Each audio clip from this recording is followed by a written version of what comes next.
गेल्या पुष्पक विमानाने भगवान प्रभू अयोध्येमध्ये परतले.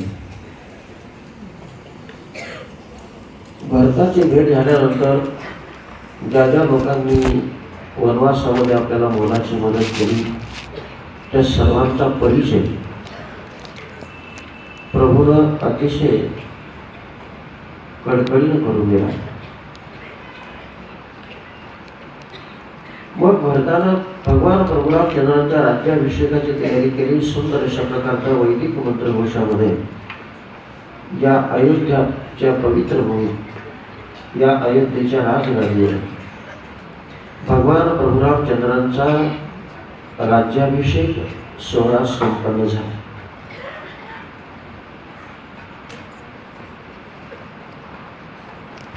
राम राज्य आल्यानंतर झाले रामराज्य काय ओढे आम्हाशी, धरणी नदी पिके गाई ओढल्या म्हशी. आणि राम राज्यामध्ये दुःखी कोणीही नाही. पहिल्या दिवशी मी बोलून गेलो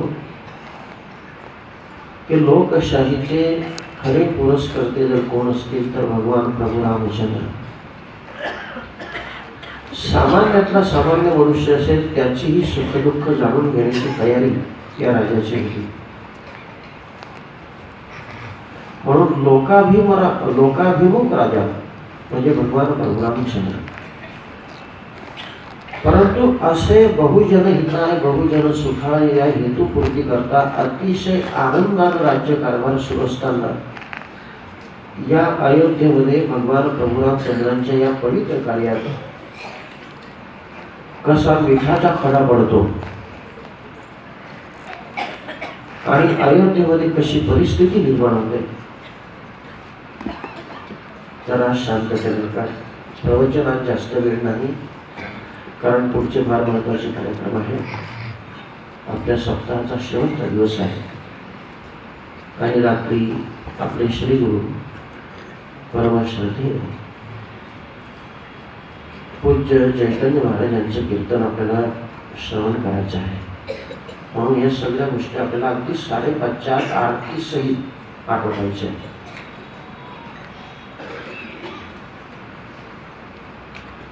आपण राजे झाल्यानंतर या अयोध्येमध्ये कोणी दुःखी आहे का याचा समाचार घेण्यासाठी भगवान प्रभू रामचंद्रांनी आपलं जे मंत्रिमंडळ आहे त्यांना एकत्रित केलं. त्यांची बैठक घेतली, त्यांची सभा घेतली. जसं आपल्या हिंदवी स्वराज्याचे संस्थापक, आपल्या सर्वांचा स्वाभिमान, गो ब्राह्मण प्रतिपालक म्हणून ज्या राजाची फार मोठी ख्याती ते आपले छत्रपती शिवाजी महाराज यांचं जे पंतप्रधान, यांचं जे मंत्रिमंडळ होतं ते अष्टप्रधान मंडळ होतं. त्यांच्या मंडळामध्ये 8 लोक प्रमुख होते. तसं भगवान प्रभू रामचंद्रांच्या मंत्रिमंडळामध्ये 9 लोक प्रमुख होते. 9 लोकांचं प्रमुख मंडळ होतं. त्याला सभानायक असा एक शब्द नाथ महाराजांनी वापरलेला आहे. आणि या 9 लोकांमध्ये एक भद्र नावाचा प्रधान होता. तो अतिशय हुशार होता. या सगळ्यांची बैठक घेतली आणि त्या भद्र नावाच्या प्रधानाला भगवान प्रभू रामचंद्रांनी उठून उभं केलं आणि विचारलं की काय रे बाबा, मी अयोध्येचा राज अधिकारी झाल्यापासून, राजगादीवर बसल्यापासून आपल्या अयोध्येमध्ये कोणाची नाराजी नाही ना? माझ्या भरताला, शत्रुघ्नाला कोणी दोष देत आहेत का? ज्या कैकेयी मातेमुळे मला 14 वर्षाचा वनवास भोगावा लागला त्या कैकेयी मातेला कोणी दोष देत आहे का? माझी सीता 6 महिने राक्षसाच्या बंदीवासात होती म्हणून तिला कोणी दूषण ठेवत आहे का? सभेमध्ये बसलेले एवढे मोठमोठे मंत्री लोक परंतु बोलायला तयार नाही. सगळ्यांनी होकार म्हणून माना डोलवल्या. परंतु पुन्हा भगवंताने त्या भद्राला विचारलं की हे भद्रा, मला गोड वाटतं म्हणून तुम्ही होकार देऊ नका. जी वस्तुस्थिती असेल ती मला सांगा. मग या भद्र नावाच्या प्रधानानं दुःखाला वाचा फोडली. तो प्रभूच्या समोर उठून उभा राहिला. प्रभूच्या चरणाला साष्टांग प्रणिपात केला आणि बोलतो, प्रभू आपण राजे झाल्यापासून अयोध्येमध्ये कोणाचीही नाराजी नाही. कौशल्या मातेला कोणी दोष देत नाही, सुमित्रेला कोणी दोष देत नाही, जिच्यामुळे 14 वर्षाचा वनवास घडला त्या कैकेयी मातेला कोणी दूषण देत नाही, दोष देत नाही. भरत शत्रुघ्नाचा तर प्रश्नच नाही, लक्ष्मणाचा प्रश्न नाही, उर्मिलेचा प्रश्न नाही, कोणालाच लोक नावं ठेवत नाही. परंतु शब्द ज्या वेळेला येतो त्यावेळेला काहीतरी पुढचं विशेष असतं. म्हटलं कोणालाच लोक नाव ठेवत नाही. परंतु अयोध्येमध्ये दबक्या आवाजात चर्चा अशी आहे की सीता मातेच्या चारित्र्यावर अजूनही काही लोक संशय घेतात. 6 महिने राक्षसाच्या तावडीत असलेली सीता या रामानं घरात घेतली कशी, अशी दबक्या आवाजात चर्चा आहे. नव्या सामान्य लोकांमध्ये जर काही भांडणं सुरू झाली तरी ते लोक हेच उदाहरण देऊन घरामध्ये ते बोलतात की मी काय त्या रामासारखा आहे का. त्या भद्राचं जे मनोगत आहे ते भगवान प्रभू रामचंद्रांनी ओळखलं. आता बघा पुढे केवढा हृदयद्रावक प्रसंग निर्माण होतोय. प्रभू रामचंद्र लोकाभिराम राजा, लोकांसाठी मी राजा झालेलो नाही, माझ्या कुटुंबासाठी राजा झालेलो नाही. म्हणून माझ्या प्रजेला जे आवडणार नाही ते मी करणार नाही.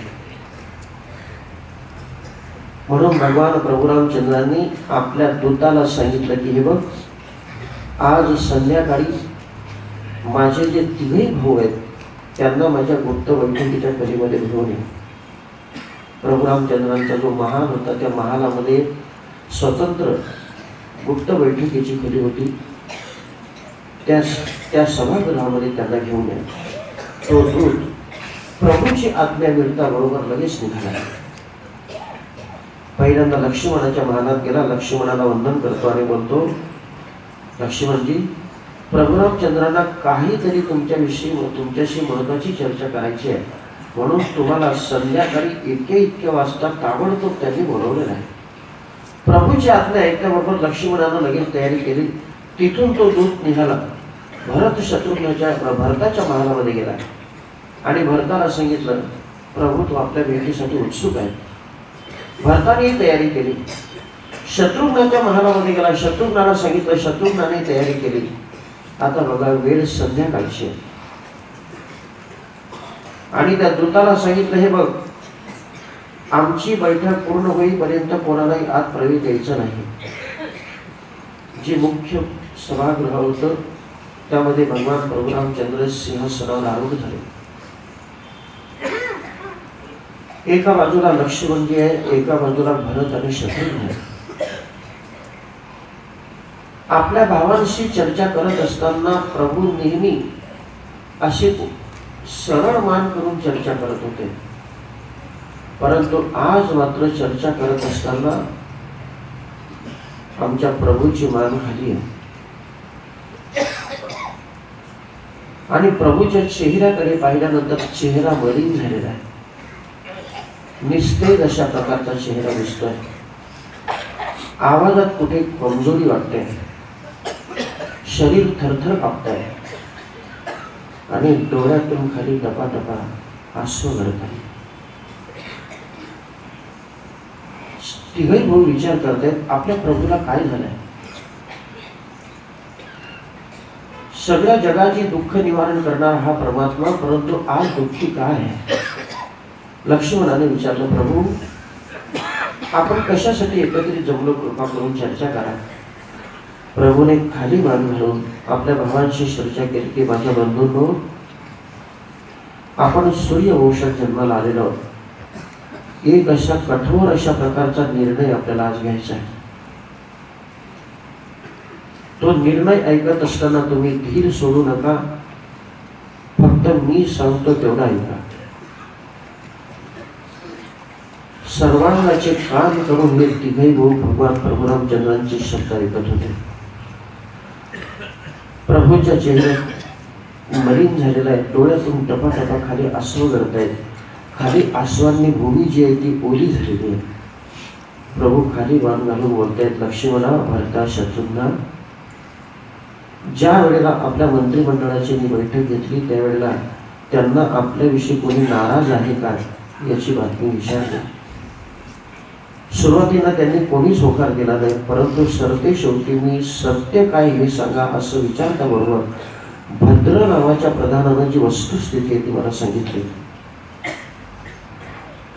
अयोध्येमध्ये कोणाच्याच विषयी कोणाचीही नाराजी नाही, फक्त दबक्या आवाजामध्ये घराघरात चर्चा ही आहे की 6 महिने राक्षसाच्या ताब्यात राहिलेली स्त्री रामानं घरात घेतली कशी. म्हणजे याचाच अर्थ असा आहे की सीतेच्या चारित्र्याविषयी लोक संशयित आहेत. म्हणून माझ्या बंधूंनो, आपण लोकाभिराम राज्यावर आपल्या प्रजेला जे आवडत नाही ते आपण करायचं नाही. म्हणून सीतेच्या चारित्र्याविषयी लोक संशयित आहेत ना, म्हणून मी असा एक निर्णय घेतोय की ज्या सीतेच्या विषयी लोक सशंकित आहेत, ज्या सीतेच्या चारित्र्यावर त्यांचा संशय आहे, त्या सीतेचा मला कायम स्वरूपी त्याग करायचा आहे.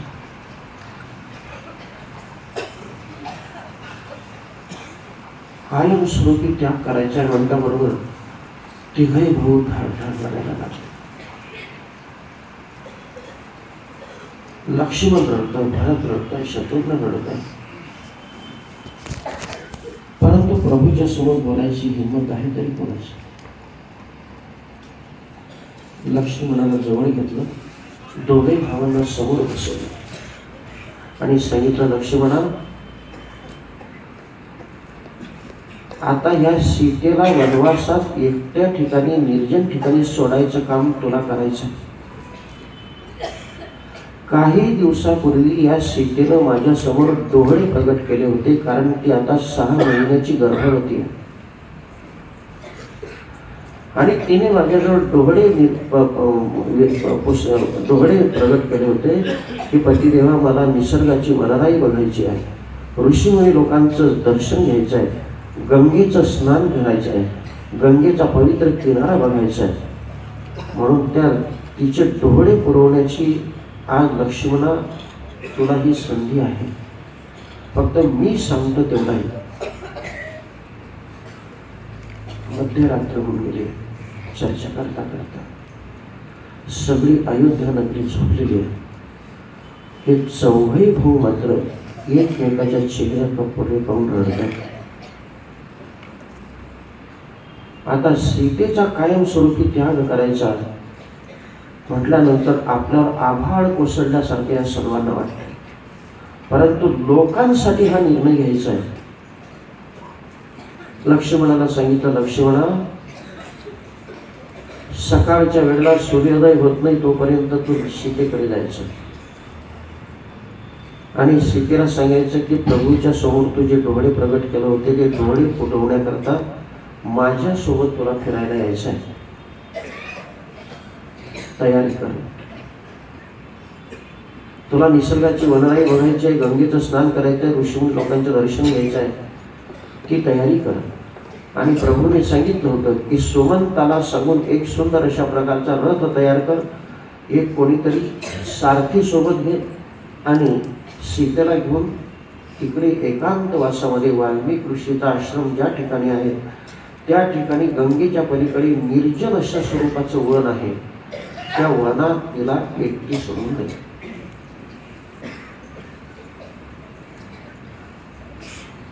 लक्ष्मण रडत रडत सकाळी सीता मातेच्या महालात जातो. त्याचाही चेहरा मलिन झालेला आहे, परंतु प्रभूची आज्ञा, प्रभूनं सोपवलेलं काम करायची हिंमत नाही, परंतु प्रभूची आज्ञा म्हणून काम करावं लागणार आहे. म्हणून त्या सीता मातेजवळ जातो, नमस्कार करतो आणि बोलतो, माते, काही दिवसापूर्वी प्रभूच्या जवळ जी इच्छा प्रगट केली होती ती इच्छा पूर्ण करण्याकरता प्रभूनं माझ्यासोबत तुला फिरायला यायचं सांगितलेलं आहे, तुला ऋषीमुनी लोकांचं दर्शन घ्यायचं आहे, गंगेचं स्नान करायचं आहे, तर त्याच्यासाठी आता तयारी कर. हे ऐकता बरोबर सीता माता एकदम उल्हासित झाली, आनंदित झाली.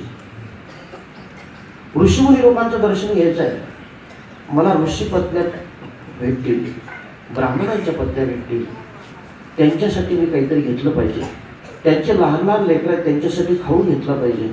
म्हणून सीता मातेनं त्या लहान लहान लेकरांसाठी खाऊ बांधला. ज्या ऋषी पत्न्या होत्या, ब्राह्मणांच्या पत्न्या होत्या, त्यांना देण्यासाठी असे दिव्य असे अलंकार घेतले, सुंदर अशा प्रकारचे वस्त्र घेतले आणि त्या वस्त्राचे गाठोडे बांधून लक्ष्मणाला सांगितलं, लक्ष्मणा हे सगळं आपल्या सोबत घ्यायचं आहे. परंतु प्रकार असा झाला की ते सगळं साहित्य बांधत असताना सीता मातेला काही अपशकुन घडतायत. हे सीता मातेच्या डाव्या डोळ्याची जी पापणी आहे ती सारखी उघडझाप करते. सीता माता विचार करायला लागली की मी तर अतिशय पवित्र कार्याकरता निघाली, गंगेचं स्नान करणं अतिशय पवित्र काम आहे, ऋषीमुनी लोकांचं दर्शन घेणं एकदम पवित्रतेचं काम आहे, निसर्गाची वनराई पाहणं अतिशय शुद्धतेचं काम आहे आणि इतक्या चांगल्या कामासाठी, शुभ कार्यासाठी मी जात असताना माझ्या डाव्या डोळ्याची पापणी उघडझाप का करते, काय असं अशुभ शकून असेल. तर लक्ष्मणाला बोलते, लक्ष्मणा आपण तर पवित्र कार्याकरता निघालो आणि हा अशुभ शकून मला का होतोय, माझ्या डाव्या डोळ्याची पापणी सारखी उघडझाप करते, माझं मन चंचल बनलाय, माझं शरीर थरथर कापायला लागलाय, नेमकं काय मला कळत नाही. पण तशाही परिस्थितीमध्ये ही सीता माता पाठीमागे रथात बसली. त्या सारख्याला सांगितलं, आता वायुवेगानं रथ काढ. रथ वायुवेगानं निघाला, लक्ष्मण बसलाय. काही अंतरावर तमसा नदी आणि गंगा नदी यांचा संगम आहे पुढे, तिथे एक रात्रभर मुक्काम केला. त्याच्यानंतर पुढे गोमती नदी लागते, नैमिषारण्य लागतं. जे जे भाग्यवंत नैमिषारण्यात गेले असतील त्यांना माहिती असेल. सुंदर अशा प्रकारची गोमती नदी तिथं प्रवाहित होते. सुंदर अशा प्रकारचा ऋषीमुनी लोकांचा तपश्चर्याचा तो परिसर आहे. तिथे एक रात्रभर मुक्काम केला आणि आता पुढे गंगा पार करून पलीकडे जायचं आहे. आणि पलीकडे असं निर्जन अशा स्वरूपाचं वन आहे की वाघासारखे, सिंहासारखे जे क्रूर प्राणी आहेत त्यांच्या डरकाळ्या ऐकायला येत आहेत. मोरासारखे, हरिणासारखे जे भित्री पशुपक्षी आहेत ते मात्र जीव घेऊन पडताना दिसत आहेत. आणि अशी घनदाट झाडे आहेत की सूर्य डोक्यावर आलेला असताना सुद्धा त्या झाडीची सावली एवढी पडते की रात्र आहे का दिवस आहे हे कळायला मार्ग नाही. सगळीकडे गिर्र अशा प्रकारचं वातावरण. प्रभूने सांगितल्याप्रमाणे लक्ष्मणाने गंगेच्या अलीकडे रथ सोडला.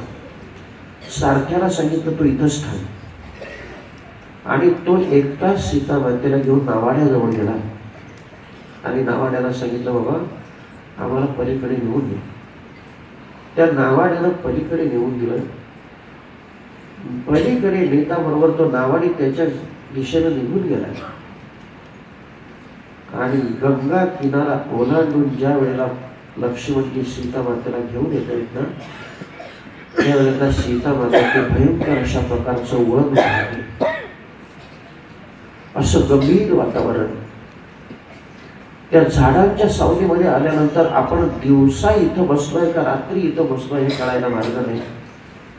इकडून वाघाची डरकाळी ऐकायला येते, इकडून सिंहाची डरकाळी ऐकायला येते, मोरासारख्यांचा आवाज भीतीदायक वाटतोय, हरिण जीव घेऊन पडतायत. नेमकं हे काय वातावरण आहे सीता मातेला कळेना. परंतु ती बिचारी 6 महिन्याची गर्भवती, 2 बछडे तिच्या उदरामध्ये होते. एका झाडाच्या खोडाला ती टेकून बसली. झाडाच्या खोडाला टेकून बसल्यानंतर लक्ष्मणाचा मात्र एकदम बाण फुटला.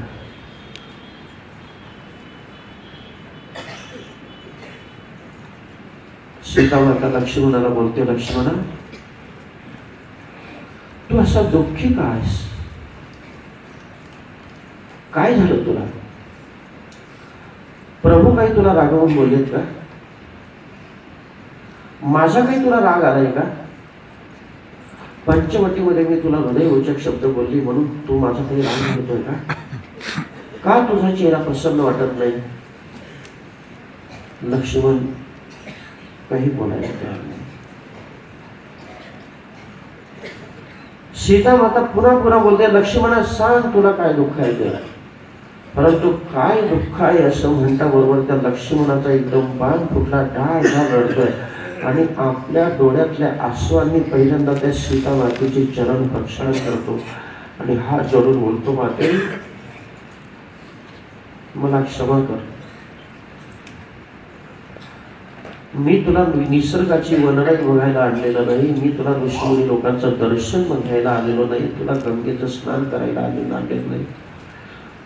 मी तुला खोटं बोलून एका कामासाठी इथं आणलं. म्हटले काय काम आहे? ज्या वेळेला भगवान प्रभू रामचंद्रांनी अयोध्येतल्या लोकांचे मत जाणून घेतले त्यावेळेला प्रभू राज्य झाल्यापासून कोणाचीही नाराजी नाही. ज्या कौशल्या मातेनं जन्म दिला तिच्याविषयी नाराजी नाही, सुमित्रेविषयी नाराजी नाही, जिच्यामुळे 14 वर्षाचा वनवास तुम्हाला भोगावा लागला तिच्याविषयी पण काही नाराजी नाही. परंतु माते रावणानं तुला 6 महिने त्याच्या बंदिवासात ठेवलं म्हणून अयोध्येतले लोक तुझ्या चारित्र्याविषयी संशयित आहेत. म्हणून प्रभू रामचंद्रांनी तुझा कायमस्वरूपी त्याग करायचं ठरवलं.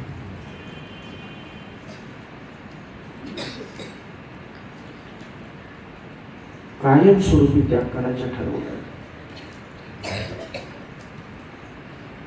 माते मी खोटं बोलून तुला इकडे घेऊन आलो, मला क्षमा कर, मला क्षमा कर. ती सीता माता तशाही परिस्थितीमध्ये लक्ष्मणाला धीर देते. लक्ष्मणा, भगवान प्रभू रामचंद्रांना प्रजेचं संगोपन करायचं आहे आणि प्रजेला जे आवडत नाही ते राजाला करायचं नाही, त्यांचा राजधर्म ते पाळतायत, त्यांनी दिलेली शिक्षा मला मान्य आहे. माझ्या चारित्र्याविषयी जर लोक संशयित असतील आणि प्रभूला जर ते आवडत नसेल तर माझ्या पतीनं जो निर्णय घेतला तो मला स्वप्नातही मान्य आहे, जागृतीतही मान्य आहे. काळजी करू नको. त्या सीता मातेचं एवढं मोठं मन पाहिल्यानंतर तर तो एकदम हंबरडा बोलायला लागला. पण लक्ष्मणा, आता तू मला सोडून जाणार,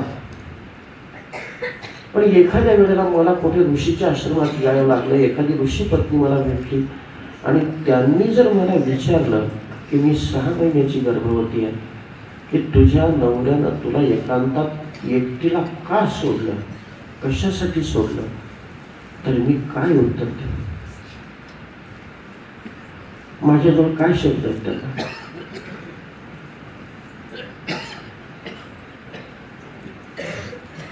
कारण ज्यांच्या आश्रमात मला जावं लागणार आहे ते विचारणार की तुला या अवस्थेत तुझा नवरा कशासाठी सोडतोय. मी त्यांना काय सांगू? मला उत्तर सापडत नाही. म्हणून माझी अशी इच्छा आहे की या लोकांना कुठलं तरी उत्तर देऊन पळवापळवी करण्यापेक्षा हा जो जीव आहे तो गंगेला समर्पित करा.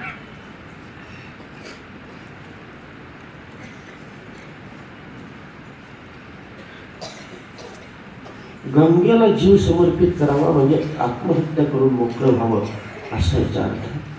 त्यावेळेला लक्ष्मणाचा तर एकदम भान फुटला आणि पुन्हा झाड रडतो. त्या आपल्या नयनांनी त्या मातेचे चरण प्रक्षालन करतो. पण तरीही ती सीता माता पुन्हा त्याला धीर देते, बाबा ठीक आहे, आता माझं जसं होईल तसं होईल, परंतु तो आता अयोध्येत परत जातोय ना, तर पहिल्यांदा माझा निरोप माझ्या अयोध्यावासियांना सांग. माझी सासू कौशल्या तिला माझा साष्टांग प्रणिपात सांग. माझी सासू सुमित्रा तिला माझा दंडवत सांग. जिच्यामुळे 14 वर्षाचा वनवास मला कष्टतर साधने भोगावा लागला त्या कैकेयी मातेलाही माझा नमस्कार सांग। माझ्या लहान बहिणी आहेत उर्मिला, श्रुतकीर्ती, मांडवी, त्यांना माझा आशीर्वाद सांग। आणि माझे जे दीर आहेत भरत आणि शत्रुघ्न, त्यांनाही माझा आशीर्वाद सांग। आणि लक्ष्मणा आई, माझे जे प्रभू रामचंद्र आहेत, माझं जे सौभाग्य, त्यांना मात्र जरूर सांग की तुम्ही जो निर्णय घेतलाय तो निर्णयाचं पूर्णपणे पालन सीता करणार आहे, त्याविषयी तुम्ही नाराज राहू नका। मला जरी तुम्ही एकांतवासात एकटीला सोडलेलं असलं तरी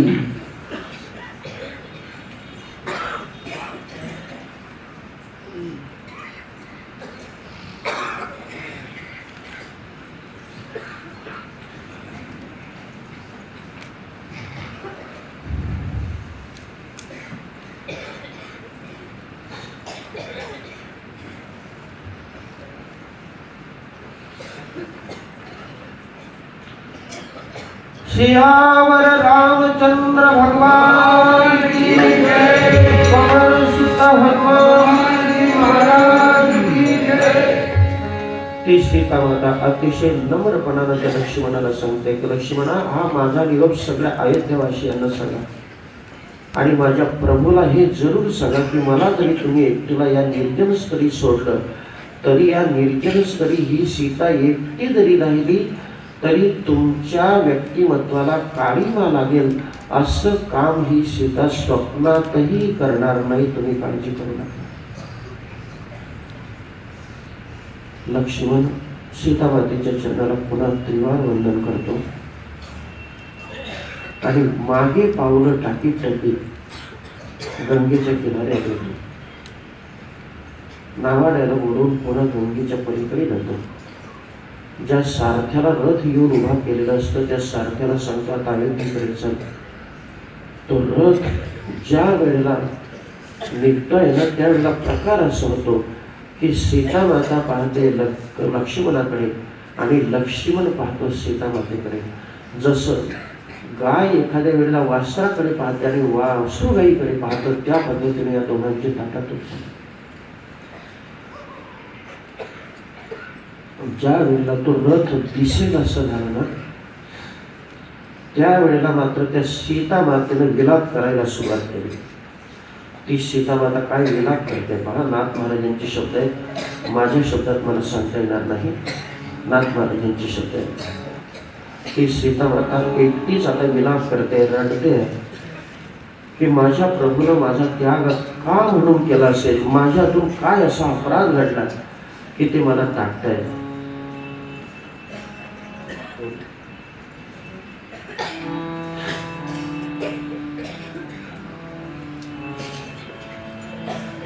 काय म्या तुमचा अपराध केला, कोणी माझा अन्याय देखिला। काय म्या अपराध केला, कोणी माझा अन्याय देखिला। कोण्या कारणे त्यागून गेला, कोण्या कारणे त्यागून गेला। वनवासी सौमित्र, वनवासी सौमित्र। काय स्वामी तुमच काय स्वामी मज सांडिले, मी काय अन्याय आचरले। की माझी अभक्ती देखोनी आम्हेरी रे, वनवासी निरंजनी।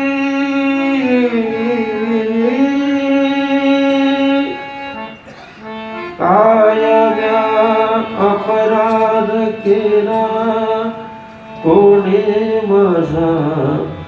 अन्याय देखिला की पंचवटिके माझी लक्ष्मणा अति द्विरुक्ती केले छळणा तेने रागे रघुनंदना मज वनवासी सांडिले कायम्या अपराध केला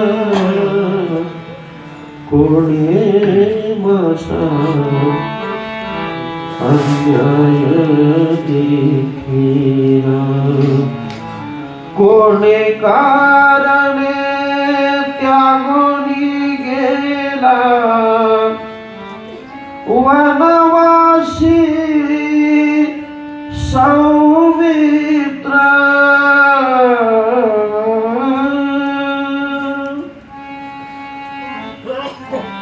प्रभु ही सीता माता झाडाच्या खोड्याला टेकून एकटी विलाप करते की प्रभू माझा अवैध माझा त्याग तुम्ही का केला माझ्या हातून काही अधर्म घडला माझ्या हातून काही अन्याय घडला तो अन्याय तुम्ही कोणी डोळ्यानं पाहिला का बरं एवढा कठोर निर्णय तुम्ही घेतला लक्ष्मणाला मी एकदम हृदयरोचक शब्द पंचवटीमध्ये बोलली त्याची शिक्षा तुम्ही मला देतायत का पण विलाप करता करता ती माता विचार करते आता शोक करून काय उपयोग आहे त्या प्रभूच्या स्वरूपाकडे त्या सीता मातेनं अनुसंधान साधलं आणि आपली जी मूर्छित अवस्था आहे ती आपली आपण सावरली ज्या जंगलामध्ये त्या सीता मातेचा त्याग केलेला होता एकटीला सोडलेलं होतं त्याच परिसरामध्ये महर्षी वाल्मिकांचा आश्रम महर्षी वाल्मिकांचे काही शिष्य त्या वनामध्ये फिरत असताना त्यांनी या सीता मातेला झाडाच्या खोडाला टेकलेली बघितली धावत धावत ऋषीवर्यांकडे गेले आणि सांगितलं ऋषीवर्य गुरुदेवा आपल्या जंगलामध्ये एक कोणीतरी अबला गर्भवती दिसते आणि एकटीच विलाप करते ती कोण आहे देव जाणे वाल्मिक महर्षी त्रिकालदर्शी इथं आले आल्यानंतर सीता मातेला उठवलं आपल्या स्वतःच्या लेखीप्रमाणे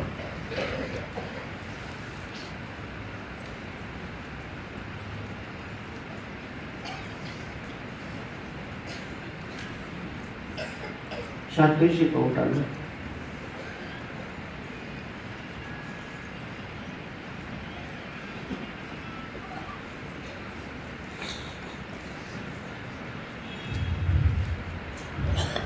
पाठीवरून डोक्यावरून हात फिरवला आणि अतिशय दयाळवंत करणारा आपल्या आश्रमात घेऊन गेले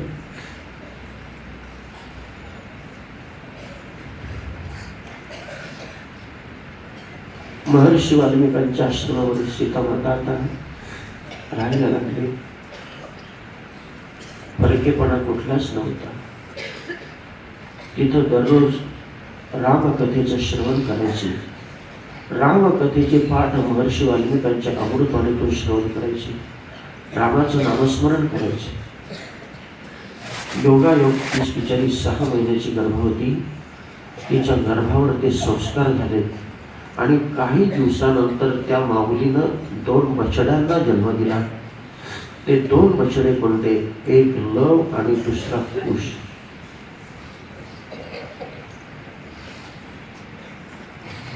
आता इथे एक छोटस की लव आणि कुश हे 2 नावं महर्षी वाल्मिकांनी का ठेवले यांचं नामकरण का केलं कारण आपण ऐकतो की आपल्या सनातन संस्कृतीमध्ये जन्माला आल्यापासून म्हणण्यापेक्षाही गर्भाधानापासून तर अंत्यविधीपर्यंत 16 संस्कार शास्त्रकारांनी निर्देशित केलेले आहेत त्यापैकी पहिला जो संस्कार आहे तो गर्भधारणेचा दुसरा जन्माचा त्याचं पर्यायी नाव जातक कर्म नंतर चौलदान वायनदान कर्णवेद नामकरण पुढे विवाहाचा आणि नंतर अंत्यसंस्कार असे अनेक संस्कार आहेत. त्यापैकी एक नामकरण विधी अतिशय महत्त्वाचा संस्कार आहे. तर आता सीता मातेच्या उदरी जे 2 मुलं जन्माला आली त्यांचं नाव लव आणि कुश का ठेवलं, नाथ महाराज त्याची कारणं सांगतायत की एका मुलाचं नाव लव ठेवलं तर हातामध्ये नदीमध्ये एक वनस्पती असते तिचं नाव लव्हाळी. ती लव्हाळी हातात घेऊन त्या मुलाचं नामकरण केलं म्हणून त्याचं नाव ठेवलं लहू किंवा लव. आणि दुसऱ्या मुलाचं नामकरण करत असताना हातामध्ये कुश म्हणजे गवत घेतलं आणि गवताला संस्कृतामध्ये कुश म्हणतात म्हणून त्याचं नाव ठेवलं कुश. आता हे लहानाचे मोठे झाले, महर्षी वाल्मिकांकडून रामनामाचे पाठ शिकले, पूर्ण असे सुंदर अशा प्रकारचं रामायण ते गायला लागले. आता हे रामायण किती सुंदर आहे. आमचे हरिभक्तीपरायण आदरणीय अंकुश दादांची ही जेवढी मंडळी आहे त्यांच्या अमृतवाणीतून आपण दुपारी श्रवण केलेलंच आहे. आणि त्यांनी ज्या स्वरात गायलं त्या स्वरात तर मला काही गाता येणार नाही.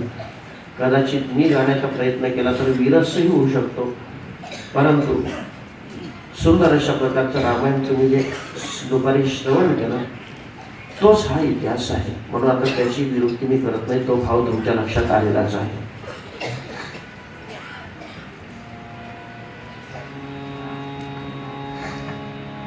मग त्या नैमिषारण्यामध्ये भगवान प्रभू रामचंद्र, आता संक्षेपणा, आता शेवटी आपल्याला कथेचा समारोप करायचा आहे. आणि मी तुम्हाला मगाशी सांगून गेलो की कथेचा आजचा शेवटचा दिवस आहे. रात्री आपल्या पूज्य गुरुवारी आमचे कीर्तन आहे, श्री गुरूंचं कीर्तन आहे आणि 5:30च्या अगोदर आपली आज आरती झाली पाहिजे अशा पद्धतीने हे नियोजन आहे. कारण पुढच्या आपल्या कार्यकर्त्यांना फार मोठी कामं आहेत. नैमिषारण्यामध्ये भगवान प्रभू रामचंद्र अश्वमेध यज्ञाचं आयोजन करतात. अश्वमेध यज्ञाचा मोठा मोठा सभामंडप दिलेला असतो. नैमिषारण्य इथून जवळच आहे.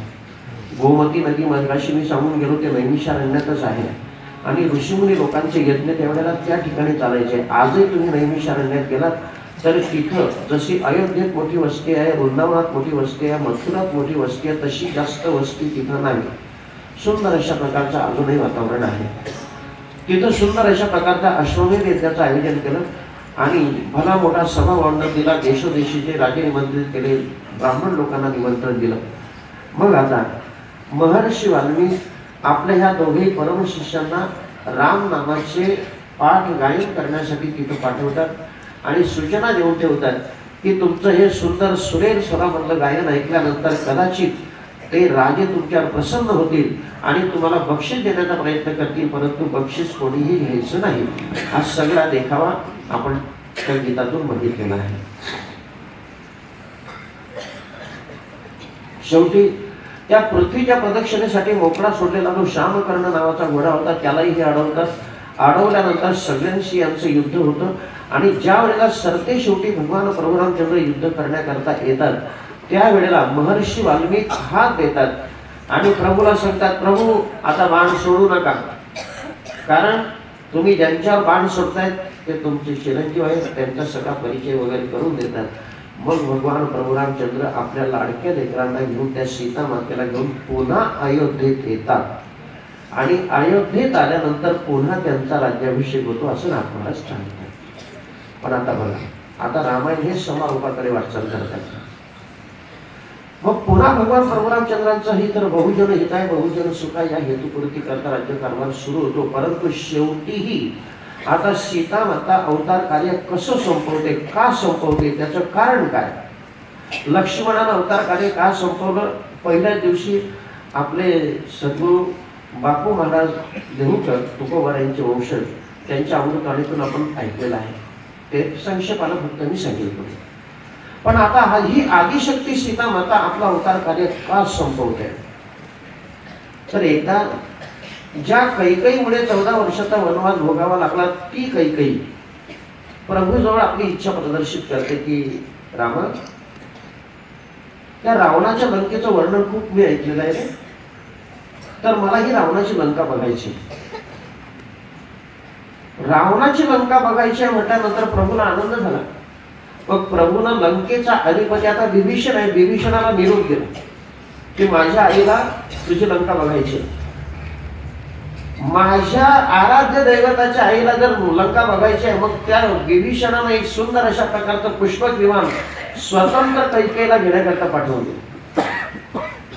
कैकेयी काही दास्या घेऊन लंकेत गेली आणि लंकेत गेल्यानंतर सगळी लंका ती फिरते, सगळी लंका पाहते. याच्या घरी जा, त्याच्या घरी जा, याच्या घरी पोहे, त्याच्या घरी चहा, त्याच्या घरी कॉफी.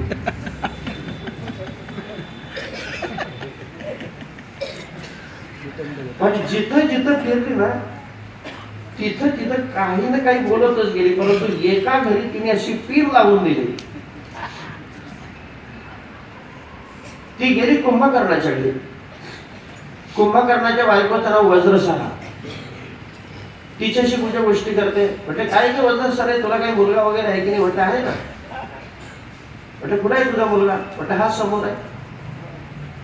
काय म्हटले त्याचं नाव? म्हटले त्याचं नाव आहे मुळकासूर. म्हटले बाई काय तुमच्या घरामध्ये घर भेद्या जन्माला आला म्हणून तुमच्या राक्षस कोणाचा नायनाट झाला? म्हटलं कोण घर भेद्या? म्हटलं हा विभीषण जर शरणागत झाला नसता तर रावण मेला नसता, कुंभकर्ण मेला नसता. घरातला माणूस ज्या वेळेला घर दुसऱ्या पक्षाला जाऊन मिळतो त्यावेळेला घर फुटायला वेळ लागत नाही. पण असं कर ना, तुझा मुलगाही चांगला करता दिसतोय, तुझा मुलगा उमेदी दिसतोय, याने बळजबरीनं कपटानं राज्य घेतलेलं दिसतंय, याला तपश्चर्या करायला सांग. तपश्चर्या केल्यानंतर जे याला हाकलून त्या मुळकासुरानं तपश्चर्या केली तिच्या सांगण्यावर. ब्रह्मदेवाचे महादेवाची आराधना केली, ब्रह्मदेवाची महादेवाची केली. महादेव प्रसन्न झाले. काय मुळकासुरा तुला काय मागायचं ते मागून घे. आता राक्षस काय मागणार आहे? हिरण्यकशिपू सारखंच मला रात्री मरण नको, दिवसा मरण नको, शस्त्रानं नको, अस्त्रानं नको, माणसाकडून नको, राक्षस याच्याकडून नको.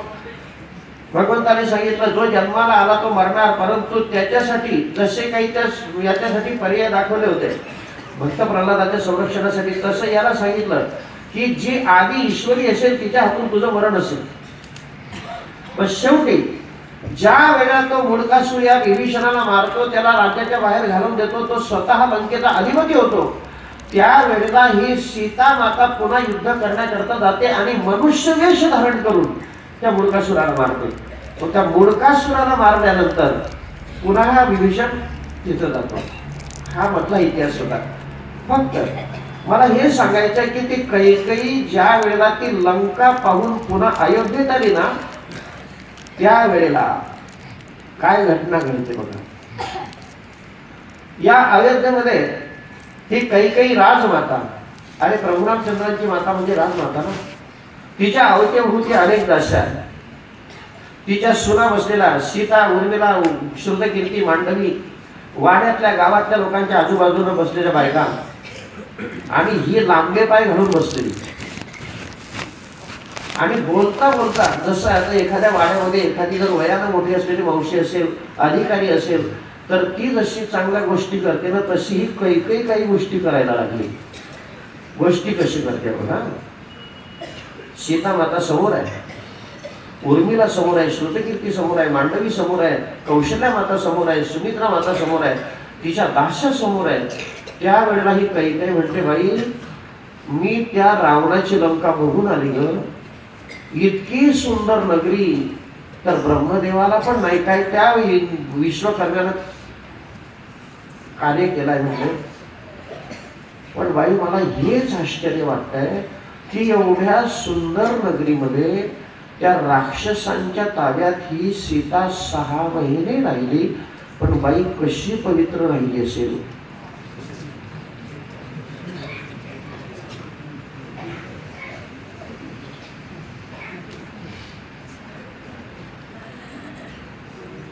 हिचे वाक्य सीता माता आहे. सीता माता त्या सभेमध्ये उठून उभी राहते आणि ज्या धरणी मातेतून जन्म घेतलाय त्या धरणी मातेला प्रार्थना करते. माते, ज्या वेळेला बाहेरचे लोक माझ्या चारित्र्यावर संशय घेत होते त्यावेळेला घरातली लोक मला काही अनुकूल होती, परंतु आता ज्या सासूच्या देखरेखीखाली मला संसार करायचा आहे ती सासू माझ्या चारित्र्यावर संशय घेते. आता एवढं अपमानित जीवन मला कोणपर्यंत जगायला सांगा. म्हणून माते आता मला या जगात राहायचं नाही. त्या धरणी मातेला ती सीता माता विनंती करते. आपल्या लाडक्या लेकीची विनंती ऐकून ती धरणी माता त्या तेवढ्या सभेमध्ये एकदम दुभंगते आणि दुभंगल्यानंतर एक रत्नखचित सिंहासन वर येतं आणि त्या सिंहासनावरती सीता माता बसते आणि सगळ्यांचा निरोप घेत आपल्या हाताला लोकी गमवते. सीता माता गेली. लक्ष्मण आपला अवतार कार्य कसं संपवत आहे. पहिल्या दिवशी आपण ऐकलेलं आहे की प्रभू रामचंद्रांना भेटायला काळ येतो आणि काळाशी काही महत्वाची चर्चा करत असताना लक्ष्मणाला सांगितलं की लक्ष्मणा, आमची परवानगी असल्याशिवाय तू आत कोणाला सोडायचं नाही. म्हणजे सांगण्याचं तात्पर्य मी बेल वाजवल्याशिवाय कोणाला आत सोडू नको. परंतु तेवढ्यामध्ये दुर्वास ऋषी येतात आणि दुर्वास ऋषी बोलतात की मला प्रभूला भेटायचं आहे. लक्ष्मणजी म्हणतात की काही महत्वाच्या लोकांची चर्चा मध्ये चालू आहे, तुम्हाला भेटता येणार नाही, थोडा वेळ बसावं लागेल. दुर्वास ऋषी म्हणतात आमच्या सारख्या संतांना परवानगीची काय गरज आहे. शेवटी लक्ष्मण बोलतोय की तुम्ही पहिल्यांदा विचारून येतो. लक्ष्मण विचार न करता जातो. त्यावेळेला भगवान प्रभू रामचंद्र लक्ष्मणाला ताकीद देतात, लक्ष्मणा, मी केलेला कायदा तू मोडलाय, मी केलेल्या नियमाचं उल्लंघन तू करताय. जरी माझा भाऊ असला तरी तुला शिक्षा भोगावीच लागेल. म्हणून लोकशाहीचे पुरस्कर्ते का? भगवान प्रभू रामचंद्र लोकशाहीचे पुरस्कर्ते कसे? तर जी शिक्षा प्रजेला करायची तीच शिक्षा माझा भाऊ जरी असला तरी त्यालाच करावी लागणार आहे. नाहीतर आपल्या पार्टीचे लोक पोलीस स्टेशनला गेल्यानंतर इकडून फोन जातो ते आपल्या पक्षाचे आहेत.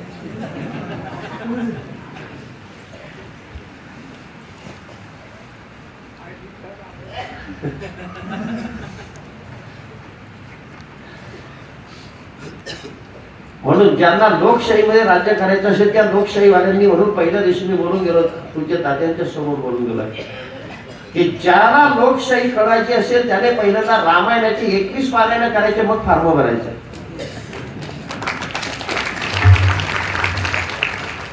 नाहीतर आम्ही लोकशाहीवादी आहोत हा शब्दच काढायचा नाही, कारण आपण लोकशाहीचा खूनच करून टाकला. लोकशाही करतो कोण आहे? लोकशाहीचे खरे पुरस्कर्ते आमचे भगवान प्रभू रामचंद्र. शेवटी भगवान प्रभू रामचंद्रांनी लक्ष्मणाला सांगितलं, लक्ष्मणा, जो नियम मी काढलेला आहे त्या नियमाचं शिक्षा तुलाही भोगावं लागणार आहे. म्हणजे काय शिक्षा? काय नाही, देहांत प्रायश्चित्त. देहांत प्रायश्चित्त म्हणल्याबरोबर तो लक्ष्मणही आनंदाने ते स्वीकारतो. शरयूच्या पवित्र किनाऱ्यावर जातो. शरयूच्या पवित्र किनाऱ्यावर अयोध्येतली सगळी प्रजा दुतर्फा उभी असते आणि लक्ष्मणजी भगवान प्रभू रामचंद्रांच्या चरणाला त्रिवार वंदन करून, गुरुदेव वशिष्ठांच्या चरणाला त्रिवार वंदन करून शरयू मातेमध्ये उलट्या पावलानं जातो आणि मध्यंतरी गेल्यानंतर पुन्हा त्याच्यासाठी ते आसन येत आणि सर्वांच्या समोर आपला निरोप घेतो. प्रभू रामचंद्र भगवान की जय, पवन सुत हनुमान महाराज की जय. मग आता भगवान प्रभू रामचंद्राला सीता माता गेल्यामुळे चित्त लागेना, लक्ष्मण गेला त्याच्यामुळे चित्त लागेना. मग भगवान प्रभू रामचंद्रांनी ठरवलं की आता आपलं अवतार कार्य आपणही संपवलं पाहिजे. म्हणून शत्रुघ्न, भरत, लव आणि कुश या सगळ्यांना बसवलं आणि राज्याची विभागणी केली. स्त्री देशाला हनुमानजीला पाठवलं. त्याच्यानंतर लव आणि कुश यांना सिंध प्रांताचा भाग दिला. शत्रुघ्नाला अयोध्येचा राज्यकारभार करायला सांगितलं आणि भरत मात्र त्याच्या मार्गदर्शनासाठी इथंच राहिला. असं सुंदर अशा प्रकारचं नियोजन करून, म्हणून आपला हा जो सिंध प्रांतातला भाग आहे, हे जो पाकिस्तानचा भाग आहे, हा सगळा लव आणि कुशाचा आहे. म्हणून त्या लवाच्या नावावरूनच लाहोर नाव पडलं. आपल्या सद्गुरू महाराजांनी त्या दिवशी सांगितलं. फक्त त्या नकाशाचा आपणही अभ्यास करणं जरुरीचं आहे. म्हणून भगवान प्रभू रामचंद्र सर्वांचा निरोप घेऊन सगळ्यांना त्यांना समजावून सांगतायत की राजा कसा असावा, तो राजा कसा असावा, याची तत्परता कशी असावी. मग दुर्ग राजाची कथा त्यांना जशी लक्ष्मणाला सांगितली तशी त्यांना सांगतात आणि आपला अवतार कार्य संपवण्यासाठी ही अयोध्या नगरी पहिल्यांदा जशी रुक्मांगद राजाला नेली, नंतर शिबी राजाला नेली, तशी आपणही घेऊन जाण्याचा प्रयत्न करताय आणि आपला अवतार कार्य संपून तेही स्वस्थानी निघून जात आहे. प्रभू रामचंद्र भगवान की जय, पवन सुत हनुमान महाराज की जय. असं आता रामायणाचे जे 7ही कांड आहेत ते सारांश रूपाने, अतिशय थोडक्या सारांश रूपाने, विस्तारानं तो सारांश नाही. म्हणजे तसं जर बघितलं तर हे ताकापुरतंच रामायण झालेलं आहे. आदम राम तपोवनादि गमनम हत्वा मृदंग कांचनम वैदेही हरणम जटायु मरणम सुग्रीव संभाषणम या नियमाप्रमाणे. परंतु असो, आमच्या गुरुदेवांच्या आज्ञेत, श्री गुरुची आज्ञेत म्हणून 7 दिवसामध्ये मर्यादा पुरुषोत्तम भगवान श्री प्रभू रामचंद्र, हनुमानजी महाराज, गुरुदेव ज्ञानेश्वर माऊली, नाथ महाराज, पांडुरंग परमात्मा, आईसाहेब मुक्ताई यांच्या कृपेनं जसं सांगता आलं तसं. परंतु पहिल्यांदा तुमची मला अशी माफी मागायची आहे की माझा अधिकार नसताना तुम्ही 7 दिवस अतिशय शांततेनं रामायण ऐकून घेतलं, म्हणून पहिल्यांदा तुमच्या चरणावर साष्टांग प्रणिपात करतो. पण एक जरा ध्यानात घ्या, शांततेनं ऐका. काही भाविक आमच्याजवळ येत होते, ते म्हणत होते, महाराज रामायण ऐकायला चांगलं वाटतंय हो, रामायण आम्हाला आवडतंय हो. पण लक्षात ठेवा, मी जे रामायण सांगतोय ही शक्ती आमची नाही, ती भगवान प्रभूची आहे, ती आमच्या गुरुदेवांची आहे. आमचं काहीच नाही. म्हणून जरा शांततेने ऐकायचं. एक दृष्टांत असा आहे की पूर्वी परदेशामध्ये आईन्स्टाईन नावाचा शास्त्रज्ञ होऊन गेला. आईन्स्टाईन नावाचा शास्त्रज्ञ होऊन गेला. गणित शास्त्राचा तज्ज्ञ होता. आता तो शास्त्रज्ञ असल्यामुळे त्याच्या मोठमोठ्या विद्यापीठामध्ये, कॉलेजमध्ये व्याख्यानं व्हायचे. त्याची व्याख्यानं ऐकण्याकरता विद्यापीठानं ज्यांना पदवी प्रदान केलेले असे मोठमोठे बुद्धिमान लोक त्याचं व्याख्यान ऐकण्याकरता त्याच्या ठिकाणी 2-2 तास अगोदर गर्दी करायची. पण एके दिवशी त्याच्या मनात असा विचार आला, आपलं ज्या कॉलेजमध्ये व्याख्यान आहे, ज्या विद्यापीठामध्ये व्याख्यान आहे, तिथं नुसतं आपलं नाव ऐकलं तर सगळे पदवीधर लोक, बुद्धिमान लोक आपल्या अडीअडचणी बाजूला सर्व त्या व्याख्यानाच्या ठिकाणी 2-2 तास अगोदर गर्दी करतात. पण आपल्या गाडीचा ड्रायव्हर मात्र दररोज आपल्या सोबत राहतो, परंतु कधीच व्याख्यान ऐकत नाही. जरा शांतते नाही का? त्या ड्रायव्हरला एकदा त्या आईन्स्टाईनने विचारलं, का रे म्हणजे बाबा, माझं नुसतं नाव ऐकलं तर सगळे बुद्धिमान लोक त्या व्याख्यानाच्या ठिकाणी 2-2 तास अगोदर गर्दी करतात, तू 24 तास माझ्यासोबत राहतो, सदैव माझ्यासोबत राहतो, परंतु माझं व्याख्यान तू का ऐकत नाही? त्याने उत्तर दिलं, म्हटले, सर तुम्ही काय सांगणार आहे ते मला माहितीच आहे. म्हटले, मी सांगणार आहे ते तुला माहिती आहे? म्हटले, हो. म्हटले, मग असं कर, मी सांगणार आहे ते तुला माहिती आहे ना, मग उद्या ज्या कॉलेजमध्ये माझं व्याख्यान आहे तिथं माझ्या बदली तू व्याख्यान करायचं. म्हटलं ठीक आहे. आता हा आईन्स्टाईन बिचारा समजदार होता. याला असं वाटलं की आता हा ड्रायव्हर की करता करता याचा जन्म चालला आहे, हा गणित शास्त्राचं कठीण अशा स्वरूपाचं व्याख्यान कसं करणार, पण निदान हा स्टेजवर जाईपर्यंत तरी शास्त्रज्ञ दिसायला पाहिजे ना. म्हणून त्या आईन्स्टाईनने काय केलं, त्याचे स्वतःचे कपडे उतरवले आणि याला घातले. सूट पॅन्ट, मनीला टॉय, सुंदर अशा प्रकारचा याला शास्त्रज्ञ बनवला, कृत्रिम. आणि हा जो खरा आईन्स्टाईन होता तो गाडीमध्ये ड्रायव्हरचं रूप घेऊन बसून राहिला, आणि जो ड्रायव्हर होता तो आईन्स्टाईनचं रूप घेऊन स्टेजवर गेला. फरक लक्षात घ्या ना. जो खरा शास्त्रज्ञ तो गाडीत बसला ड्रायव्हरच्या रूपात, आणि जो ड्रायव्हर होता तो शास्त्रज्ञ म्हणून स्टेजवर गेला. आता शास्त्रज्ञाच्या सहवासात तो त्याने 2 तास त्या गणित शास्त्राचं इतकं अस्खलित व्याख्यान केलं की समोर बसलेला समाज त्याने एकदम मोहरून टाकला.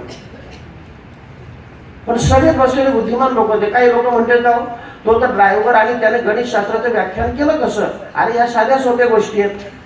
अरे एखाद्या कीर्तनकाराची पिशवी वागवणारा माणूस जरी शिकलेला नसला तरी 2 वर्ष जर त्याच्या सोबत राहिला तर तो सांगतो तुकाराम महाराज काय म्हणतात. असे कितीतरी कीर्तनकार आहेत ज्यांना लायसनच नाही.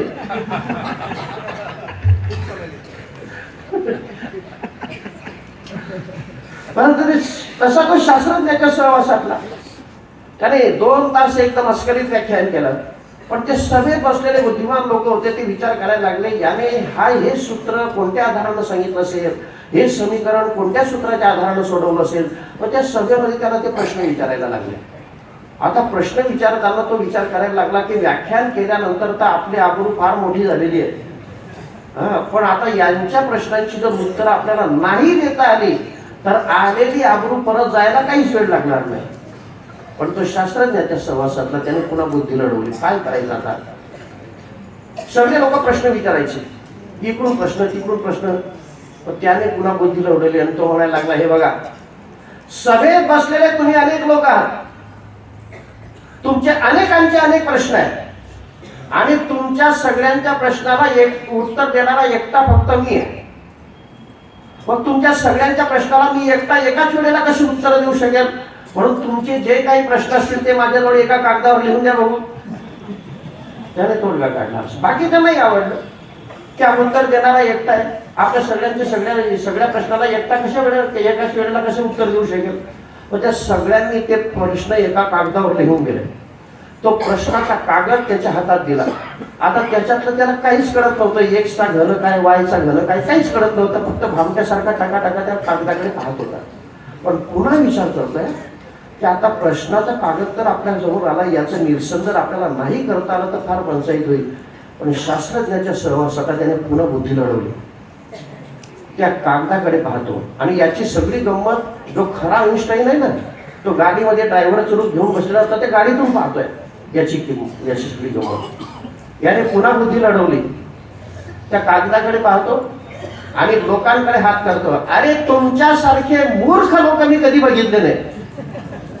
लोक म्हटलं आपल्याला मूर्ख म्हणतो. अरे म्हटलं, मूर्ख नाही तर काय, कोणत्या माणसाला कोणते प्रश्न विचारावे याची सुद्धा अक्कल लागते. अरे, माझ्यासारख्या माणसाला असले हलकट प्रश्न काय विचारताय? या हलकट प्रश्नाची उत्तर तर माझ्या गाडीचा ड्रायव्हर देईल.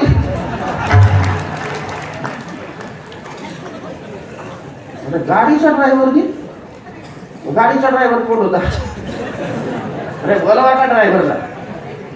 त्या ड्रायव्हरला बोलवलं. तो आइन्स्टाईन विचारात पडला, आपण जर हे सगळं प्रकरण या लोकांना उलगडून सांगितलं तर हे लोक आपल्याला मूर्खात काढतील. एवढा मोठा शास्त्रज्ञ त्या ड्रायव्हरला कशासाठी पाठवलं?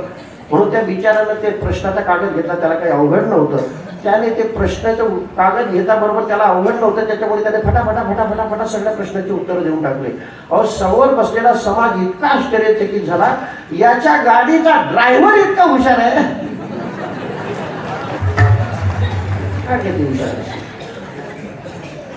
कसं लक्षात ठेवा, आम्ही जरी तुमच्या समोर हे प्रवचन कीर्तन कथा करत असलो तरी ही हुशारी आमची नाही, ही ह्या गुरुदेवांच्या कृपेची हुशारी आहे. म्हणून ही कथा ऐकत असताना तुम्हालाही ज्या काही शंका कुशंका निर्माण होत असतील त्या एका कागदावर माझ्याजवळ लिहून द्या.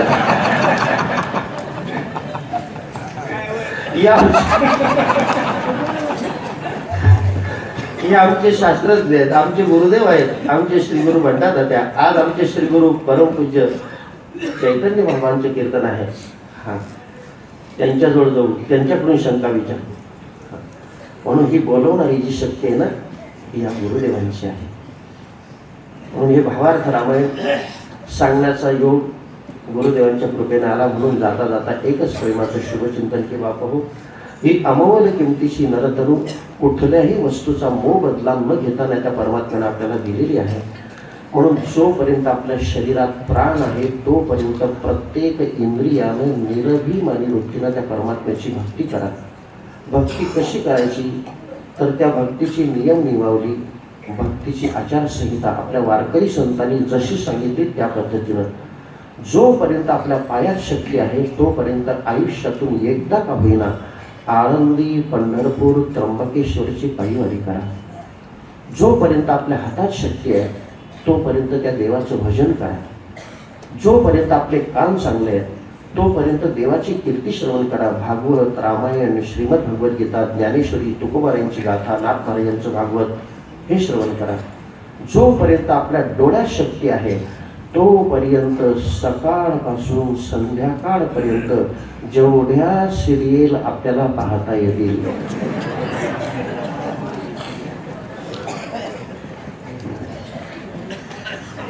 सिरियल काय मी सांगितल्यानंतर तुम्ही पाहणार आहात का पाहणार नाही असं काय भाग नाही. तुम्ही लई हुशार आहात, तुम्ही काही पाहिल्याशिवाय राहणार नाही. परंतु पाहायचं असेल तर चांगलं पहा.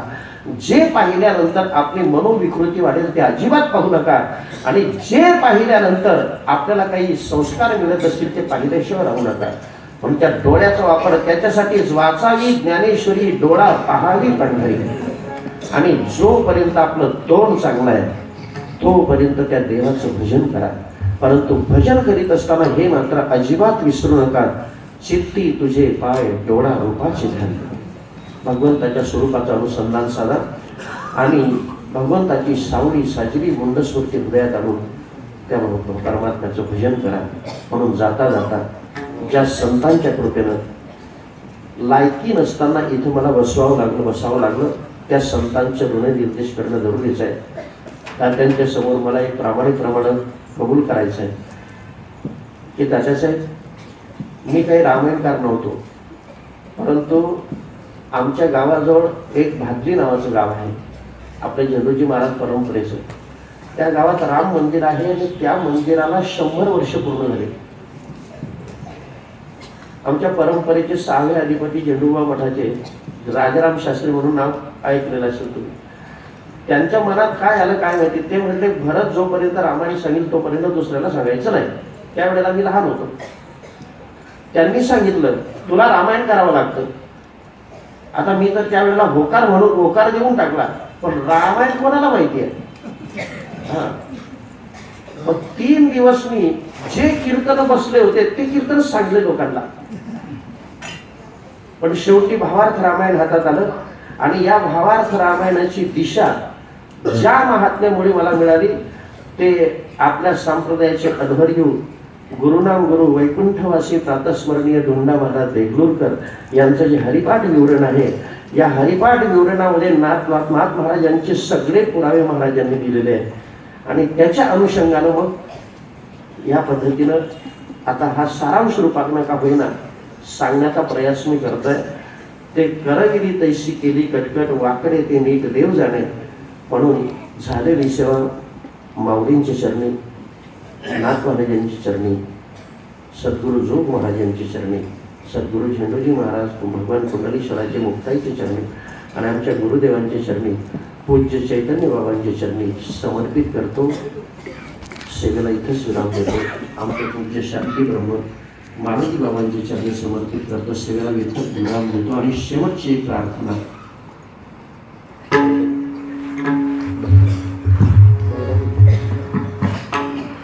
त्या संतांना आणि देवांना आपल्याला एक शेवटची तुकोबाईंच्या शब्दात प्रार्थना करायची आहे. शेवटची विनवणी, शेवटची विनवणी, संत जनी परिसाणी. शेवटची विनवणी, संत जनी परिसाणी. विसरतो न पडावा माझा देवा तुझ्याशी. विसरतो न पडावा माझा देवा तुझ्याशी. विसरतो न पडावा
श्रिया मंचावर राम